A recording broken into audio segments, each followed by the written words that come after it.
the desires, of your heart have to change. One of my prayers that I pray every day is, I tell God to protect me from every desire that doesn't lead me closer to you.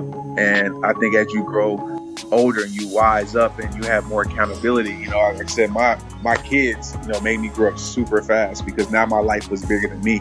And I think that's a part of growing up when your life becomes bigger than you, because in college, not everybody, but I know most people in college, it's about yourself. You're trying to, do whatever it is to make you better, which you should.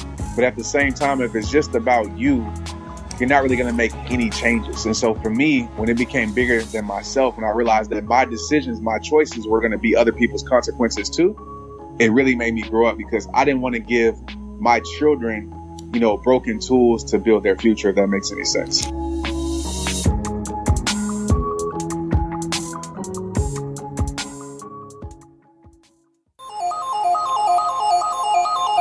So the question is this: how do thought leaders, school dropouts, former and current students find out what's next after they do or don't cross that stage? If you want to know the secrets to starting the career or business of your dreams, getting paid whatever you desire, and discovering what you do the best with the least amount of effort, then this is the right podcast for you. I'm Sean Anthony, and this is School's Over, Now What? The podcast. Welcome back to School's Over, Now What? The podcast, and I'm your host, Sean Anthony. If this is your very first time checking out the show, you are in for a treat. Each and every single week, guys, we continue to bring you some of the most awesome people on the planet who have figured out the answer to the question that we all will ask at some point of our lives. And that is: school's over, now what? Each person or each message that we bring each and every single week on Friday is going to help you get out of the rut and start that career or business that you've always been dreaming about. So hopefully you'll find value in this content. Each and every single week, I love to kick the podcast off with the review of the week. This week's review of the week comes from Alex Rudock, and they wrote, "So happy to found Sean Anthony. Sean Anthony interviews gives me hope. Listening to amazing people about how they accomplish their dreams through hard work. How dreams can come true. Thank you, Sean, for creating such podcasts." Alex, I appreciate it. And if you feel the exact same way, I appreciate you even more, because what we're finding out is the importance of growing this show. It's going to take one person to realize, hey, this is going to add value, and continue to tell the next person. That's all we ask. This podcast comes to you right now with no fee at all. The only thing that I ask is that if you are finding value, click that 5-star rating and leave a review. This will help us to continue to bring some of these amazing people that we've had on this platform so far. And right now, if you're listening to this and you want more out of life, you want to show up, you want to take yourself to the next level, I am proud to announce we have launched a private coaching program, one-on-one with me. And we launched this program about 2 weeks ago, and the results and the many people that are sending me DMs has been out on a whole different level, guys. And if this is what you truly want, if you want to stand out from the crowd, if you are currently in a career right now and you want to be promoted, and we're not talking like just promoted once, we're talking promoted multiple times, way faster than you can imagine. And if you're listening and deep inside that you got this idea, you just don't know how to show up. If you need help with that, then guys, get ready, get excited. Send me a DM at Sean R. Anthony _. We are also renovating the website. I'm so excited for next week. Next week, we will launch a completely new website with several different coaching programs that's going to give you options. That's right, options. So if you think you can get what you want in the next 2 months, we have an option for you. If you're ready to go in the next 3 months, we have an option for you. If you're working on a special project and you want to take 2019, make it the best year you ever had, we have a program for that as well. Guys, buckle up, get ready. And with that said, let's just jump right into the main thing you clicked this show for today. Our next guest is none other than Trent Shelton. Guys, if you don't know who Trent Shelton is, you just have been living under a rock. This has been one of the hardest interviews to get. And we were so excited to have pin this down and get this on the calendar. Trent Shelton is the top self-care coach in the world. He has over 7 million supporters on Facebook. He has over 1 billion video views. And if you know anything about Trent Shelton, you know he is going to bring it today. And on this particular episode, we talk about how you can overcome depression. We break down what Trent likes to call his 3 R's. Dealing with reality, learning how to release and repair. And also, we even talk about a real touchy topic. We talk about why you should burn bridges. And I know a lot of times when people are going through life changes and they're going up, they want to bring everybody with them. Guys, you don't have room for everybody to come with you. If you're trying to take yourself to a place that you've never been, you're going to have to do things that you've never done. And you're also going to have to do things that some people in your life right now are not ready. They aren't ready to go where you want to go. So you're going to have to cut them off. And it is okay to burn those bridges. In this episode, we will also talk about the importance of failing forward. Guys, if you're going to fail, you're going to have to be able to learn and not look back and just say, oh my gosh, I can't believe this happened to me. But look back and be thankful because now you know the mistakes. Now you know what went wrong and now you know what you can do to make it go right. Do not be afraid to fail forward. This is an episode that you're going to play more than once. And you're going to love this one more than you probably have heard the last 20 plus amazing people that have been on this podcast. Because this is one of the most genuine conversations that you could have possibly played today. Ladies and gentlemen, episode 27 with the one and only Trent Shelton.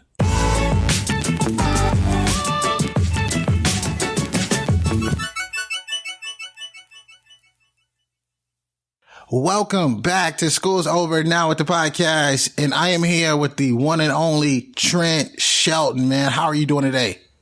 I'm doing excellent, man. Thanks for having me on, sharing your platform with me. It's truly honored. Man, listen, man, you're somebody that, like, when we were looking at our calendar, we circled this date because the people that are listening right now, we're talking to the top self-care coach in the world. He has over 7 million supporters on Facebook with over 1 billion video views, man. So I appreciate you for just taking a moment to speak with us on this platform. Oh yeah, no problem. Like I said, any place that I can share my story, hopefully inspire someone. And I love what you guys are doing, so it's just the perfect match.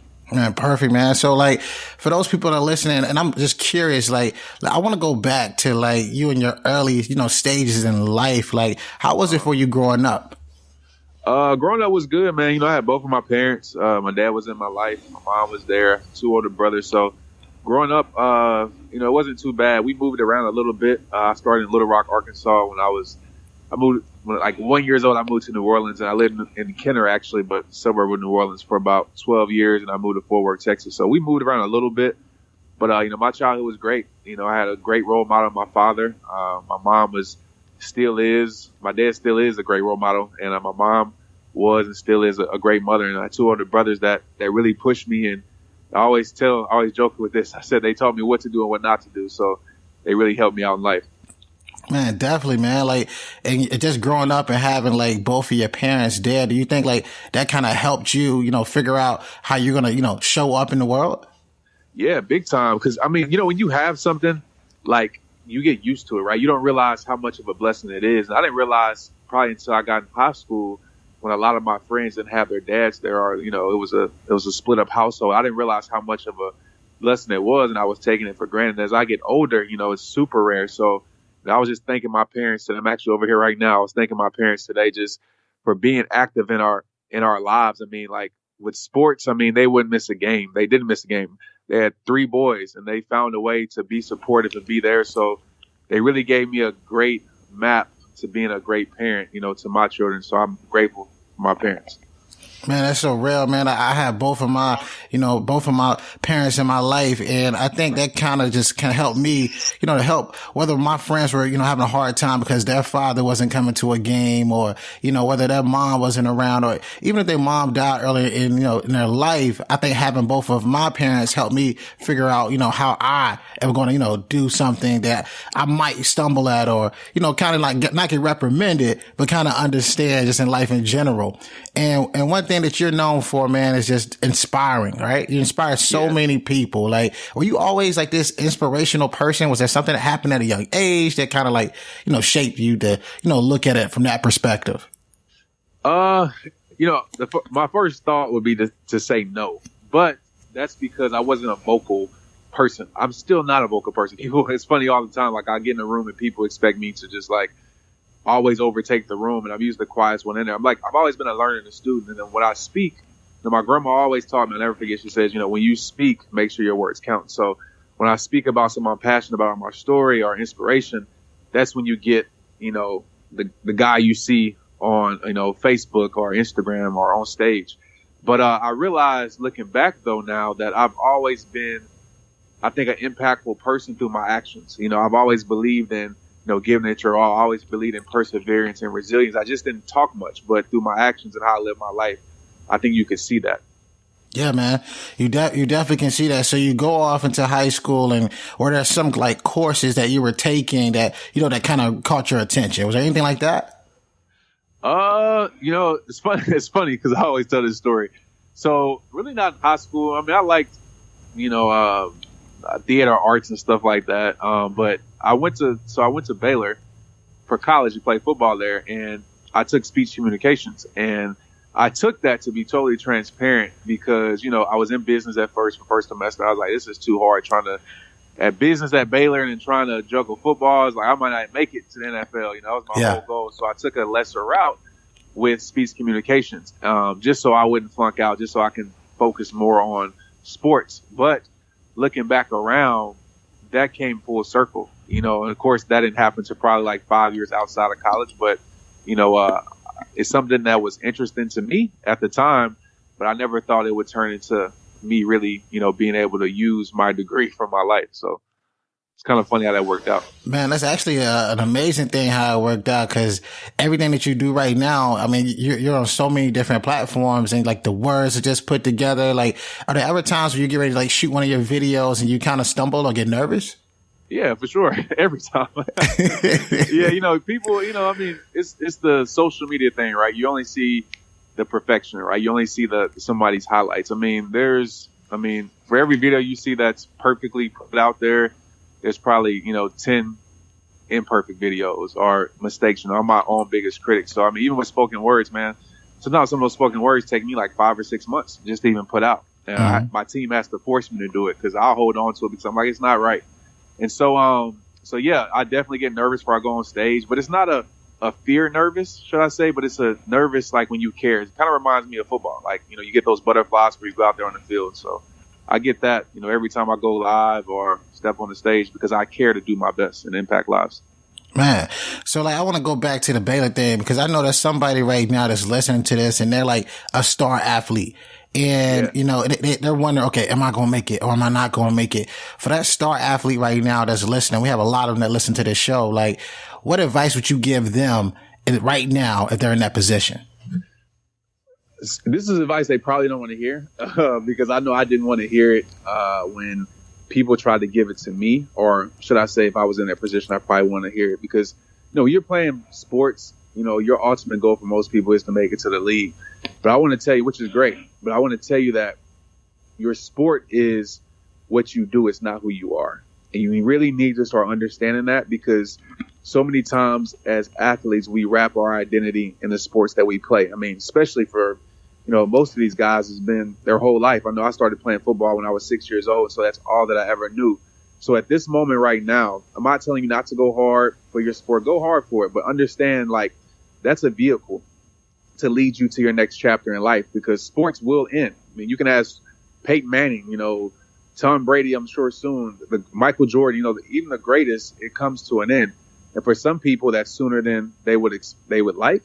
But I would tell you right now to start preparing yourself for life after sports. And what I mean by that is that while you have the title, while you have the, the title to your name, because when you have the title, you're a college athlete, if you're listening as a professional athlete, a lot of people, a lot of people tend to, I wouldn't say, trying to think of the best word for it, but they tend to give to you more, right? So you might can get into places using your title.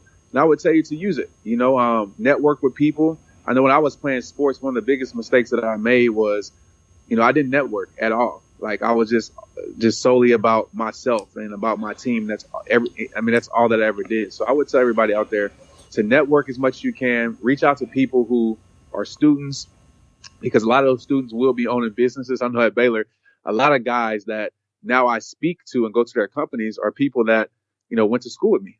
And so definitely just take that into consideration and just realize that, sports is what you do. It's not who you are. So just really think about that and dive in deep with that. Because, really, I hit a depression because once I lost football, I lost my life because I didn't think that there was nothing else to my life. And as you can see now, there is a lot more than your sport. Man. So like when you go through that depression, right? And when you go through that darkness, how do you overcome that? Man, it's, I don't know if there's a set formula for me to give somebody to say, if you do this, you'll overcome depression, because we're all different. But for me, I break it down to this rehab process. I like to call it. It's 3 R's. Number one was facing my reality. So the first R is reality. And our reality is always different for whoever's watching this, but there's certain things that you have to come to grips with. For me, it was that football was over. And I'm going to tell you right now, it took me probably 4 to 5 years of holding on to that, even when I knew it was time to let go of it, because of the fear of who would I be without it. So I went the whole, not XFL, but what was it called? It wasn't CFL. It was another league that they had at the time that was kind of like minor league to NFL. I went that route. Yeah. That league ended up folding. Then I went to arena football.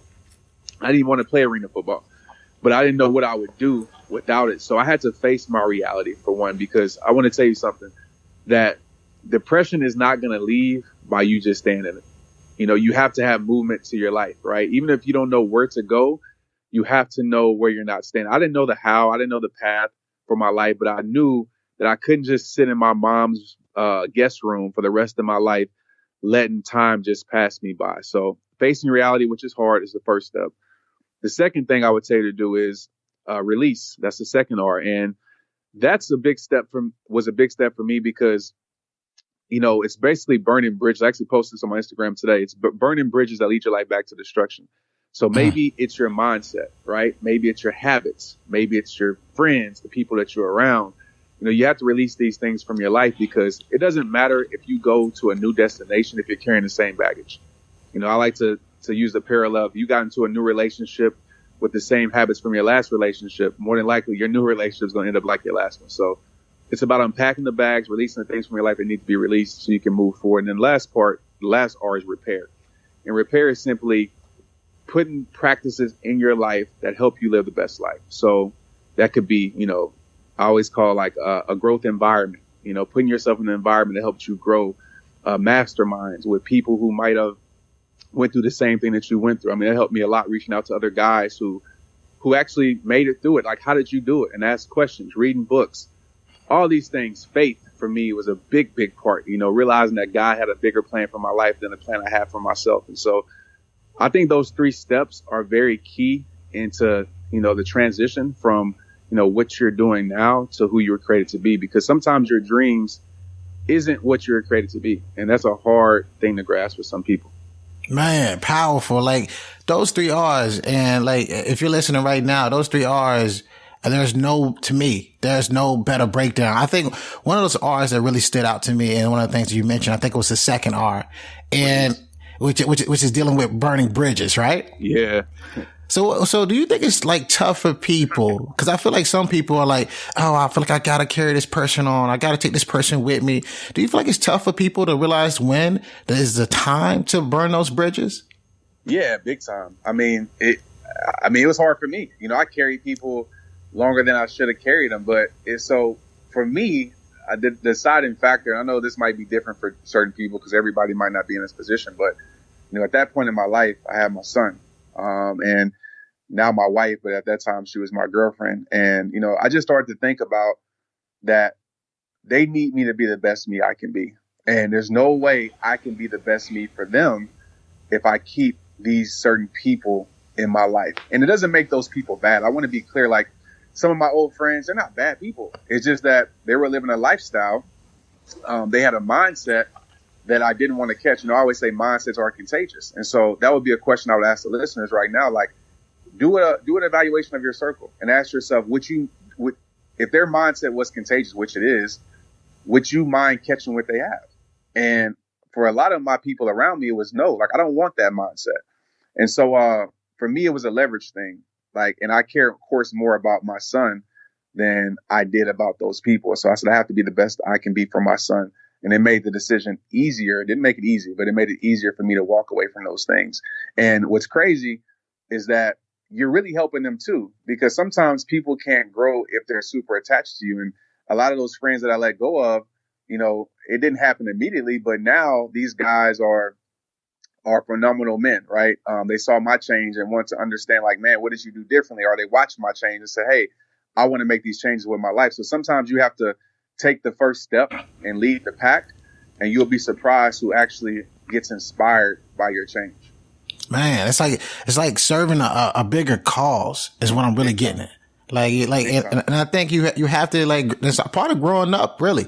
And when you go from that transition and that phase of, being in school, and whether you graduate or, whether you drop out, I think that's really like a time in your life where you have to just grow up. That's it. You definitely have to grow up, and, you have to, the desires, of your heart have to change. One of my prayers that I pray every day is, I tell God to protect me from every desire that doesn't lead me closer to you. And I think as you grow older and you wise up and you have more accountability, like I said, my kids, made me grow up super fast because now my life was bigger than me. And I think that's a part of growing up, when your life becomes bigger than you, because in college, not everybody, but I know most people in college, is about yourself. You're trying to, do whatever it is to make you better, which you should. But at the same time, if it's just about you, you're not really going to make any changes. And so for me, when it became bigger than myself, and I realized that my decisions, my choices were going to be other people's consequences too, it really made me grow up, because I didn't want to give my children, broken tools to build their future, if that makes any sense. Man, that makes so much sense. I know for me, like, I have a 1-year-old daughter, and when she was born, my entire life changed for me. My focus shift, like my adrenaline changed. And to your point, like, things that I thought was like, okay, I'm going to do this, and I thought I was doing big, they're nowhere near the same type of goals I've set for myself since the day I lay eyes on her. So I 100% get that. Hey guys. So let me take a guess. You're enjoying the show. And if that's right, please make sure that you take a screenshot of you listening to the podcast right now and tag me at SeanRAnthony_. I promise you this is going to help in amazing ways. And while you're at it, hit the 5-star rating and subscribe. With that being said, guys, let's get back to the show. Exactly. And that's 100% correct. So like when you go off, right, you go through Baylor and the football thing didn't work out for you, and you go through depression, right? And then you start to overcome depression. When was that first moment for you when you said, you know what, I'm sharing my voice with the world and people are paying attention? Man, that's a good one. It was probably, comes to my mind right now, probably 2 moments that really made me was like, wow, like this is what I was created to do.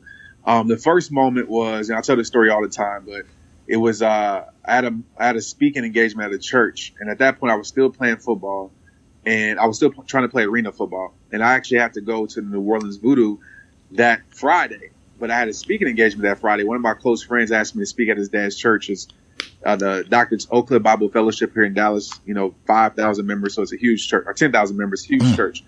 And so I called my coach and said, hey, can I come Saturday? I have the speaking engagement. This is something that I'm passionate about, already committed to. He said, sure. So to make a long story short, if y'all ever want to, I'm pretty sure it's somewhere on the internet if you want to hear the full story, because it's pretty funny. But he asked me to come speak. It's a 5-minute speech. At that time, I was making videos. I was living like rehabish, meaning like, I was 1 foot in, 1 foot out. Kind of like I was transitioning. I like to say that, it's a transition all the time, progressing towards who I am today. Certainly. But I didn't want to do it. Honestly, like I was like, I don't want to do this. So he talked me into it. It's to 5,000 kids there. And, speaking in front of kids is tough, man, because like kids will let you know like what's real. Like if you're boring, if they're interested, they let you know. So I was kind of nervous, honestly. Went up there. I prepared a speech before. I literally forgot it, bro. Like I went blank as soon as I picked up the mic. And I was like, man, like I can sink or I can swim. And I use these words, and I use these words to this day. I said, God, just use me. A lot of people ask, like, where does my style come from with just being raw from the heart? It was in that moment because I couldn't go to my brain and think about stuff. I was like, I'm just going to share my story from the heart. Anyways, it connected with these kids. I mean, to the point where after I couldn't even like walk out the church without thousands of kids coming up to me and just wanting to know more. And so at that moment, I literally called my coach and I said, I'm through with football. And to set the stage with this, like rehab time isn't what it was today. Like it wasn't, I wasn't getting millions of views and wasn't all these people following me. Literally, it might have been a few hundred views or something like that. But I knew that feeling was like, this is it. And when I made that decision, literally probably in the next maybe half a year, videos started to go viral. My life changed forever. And the second thing that I would say that really helped me realize like, wow, this thing is bigger than what you think. I was in Sweden for my very first speaking engagement. And I don't know how I got out there. I had to ask the person, but I was like, how did I get to Sweden for the very first one out the country? Not my very first speaking engagement, my bad. My very first one out the country. And it was probably like a year after that church event. But when I got there, like I had that moment, like I'm in Sweden, like this is crazy. And actually people knew my videos and knew my words. And the lady actually told me that she'd been watching me for maybe like a year or so. And she was actually looking for reasons not to bring me out there because they didn't want to bring an American guy out there when they can just use one of their own people. So she was like, I was looking for reasons to write you off, but you never gave me a reason. Like everything you talked about, you lived it. And I was watching you for a year. And she brought me out there and I realized like, wow, like this is truly incredible. And it's bigger than what I ever could imagine at that point. And that was like in 2012 that happened. So yeah. Man, so you were touching people across the country. That's what I'm saying, man. Like, and to the people listening to this, like I always say this, man, to my friends when I come back home, like you got to realize, and I'm not telling you to ever abandon your city because you should always give back. Like I still stay in Fort Worth. I'm from Fort Worth, but your vision should be a lot bigger than your zip code. You see people, I want to be the man in my city. I know people are like growing up, I want to be the man of Fort Worth. Like for why? Like for what? Like realize that, especially with social media, you can reach people all across the world. I'm sure you know this. You can reach people all across the world with your message. So don't limit yourself to just your neighborhood block or your city or your state or even your country. Like go touch the world. Why not? Man. So like you can be like, if you're listening to everything he just said, like you don't really want to put yourself like in a pigeonhole. You don't want to put yourself in a bubble that you can pop. Exactly. Man.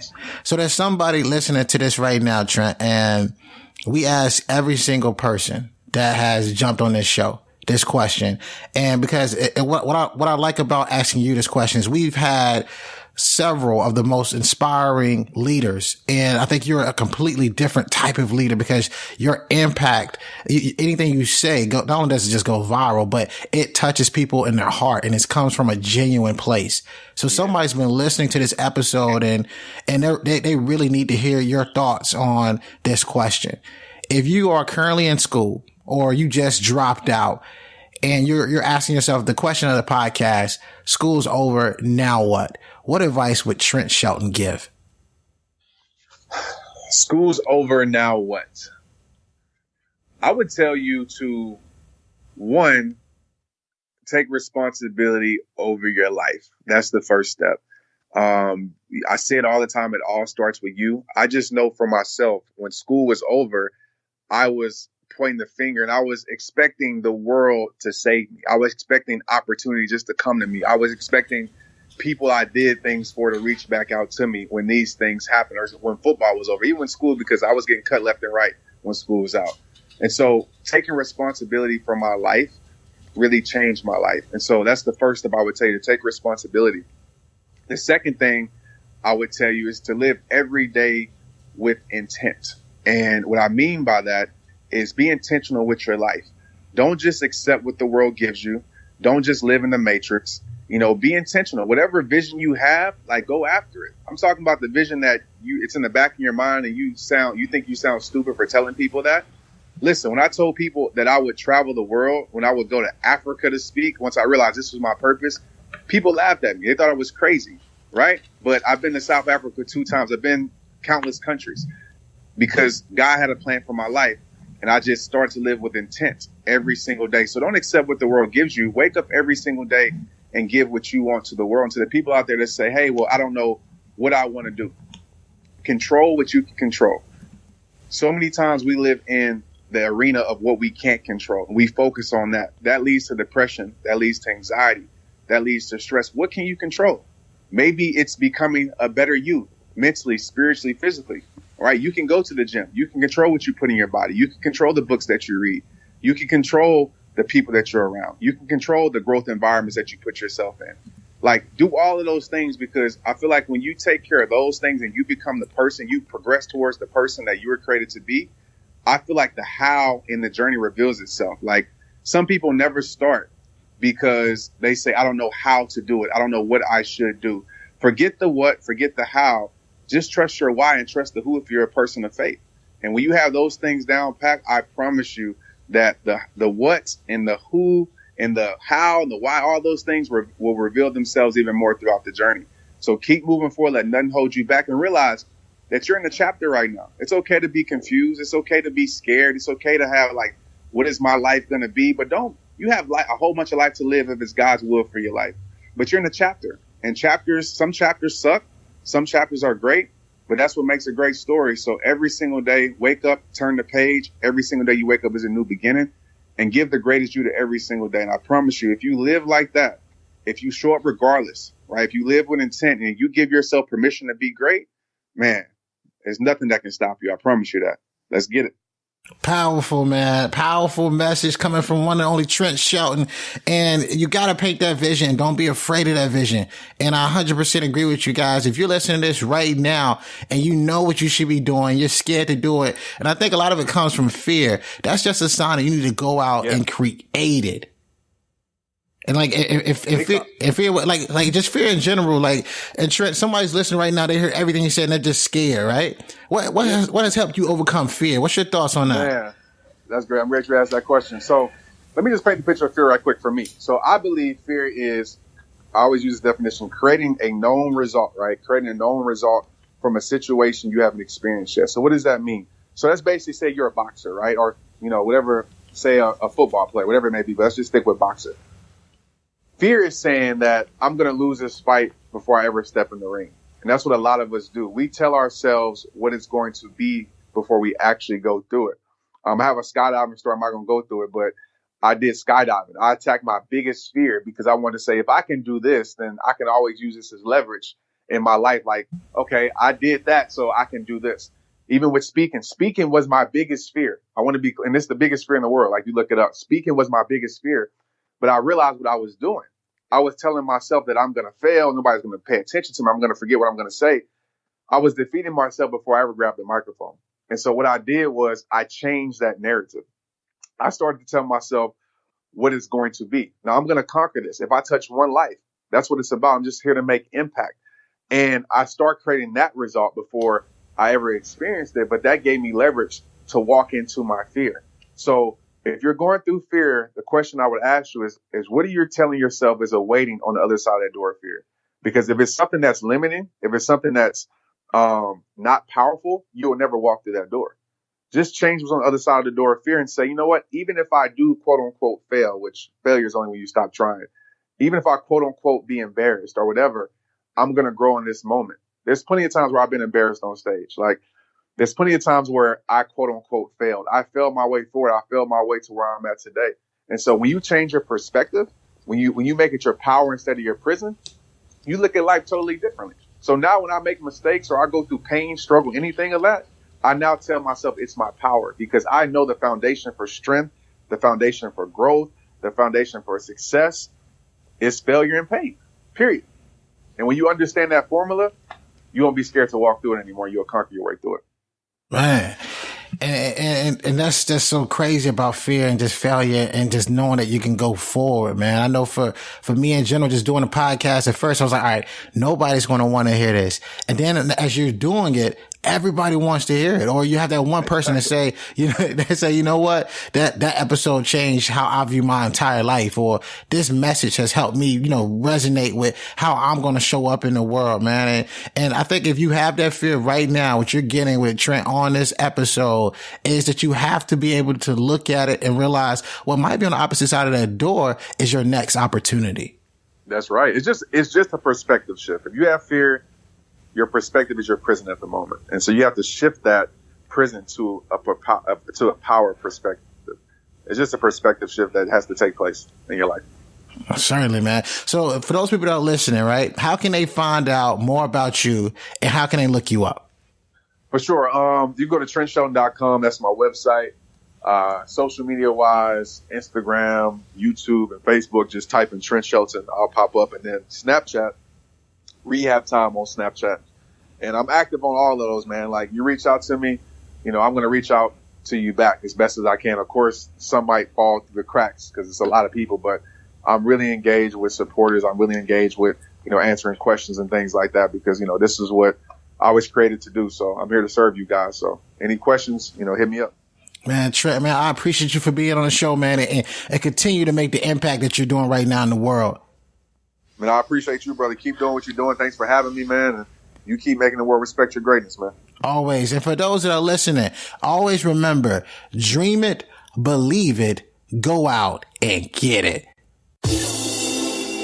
Yo, what you think? I hope you enjoyed today's episode. I want to know what you learned. So if you wouldn't mind, would you take a screenshot of you listening to the podcast on your phone right now? Upload to your Instagram stories, tag me at SeanRAnthony_, and then let me know in that Instagram story what is one thing that you learned. I love hearing from you, my listeners, thought leaders, former or current students all around the world. Let me know, and while you're doing this, go inside the podcast app, subscribe, leave a 5-star review and a 5-star rating. Again, this helps us reach more people. And if you want to be a part of this mission, helping us change the world one person at a time, it makes a massive difference by you leaving a review. Thanks so much. I'll see you next week. And remember, dream it, believe it, go out and get it.